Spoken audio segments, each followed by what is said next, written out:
yéen a ngi teewlu seen bii di Liberté TV xibaar yi wóor te gaaw ci tàng-tàng bi ñu ngi lay ñaan nga daal di abonné wu te activer cloche de notification yi vidéo bu dëggu nga bokk ci ñu koy njëkk a am. dal leen ak jàmm nag mbokk yi ñoo ngi leen nuyu di leen jox seen wàccuwaay di ñëw nag pour wax ak yéen nag ci li nga xam te ne moom mooy vidéo yu bon yooyu am foofee ca Mbour Saly ginnaaw nag niki ñi keroog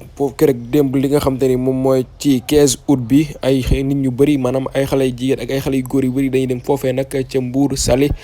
jël fa nag ab appartement di fa def seen affaire yu bon yooyu nag ay vidéo yu xew yu ñaaw yu salte moo daal di xew foofee loolee ci démb ma nga xewee nag foofee ca Mbour Saly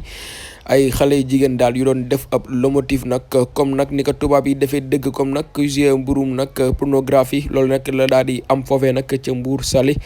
loolu nag mu doon nag lu nu ñaawlu lool ci réew mi di Sénégal loole nag vidéo yi boo ko gisee sax da ngay daal di bëgg a taal ca bopp ndax ab salte ak ñaawaay kon nag xale yu jigéen yooyu dafa mel ni ñoom dañoo yàgg def loole ndaxte nag ñoo ñooy rusuñu si dara à chaque fois nag ñoom bu ñuy def dara dañ ko daal di filmer te ñoom nag seen kanam sax da si daal di génnaale mu mel ni nag loolee léegi Sénégal dafa daal di xewal loolee xale yi nga xam ne ni moom mooy xale yu jigéen yi dañu daal di xewal lu mel ni mel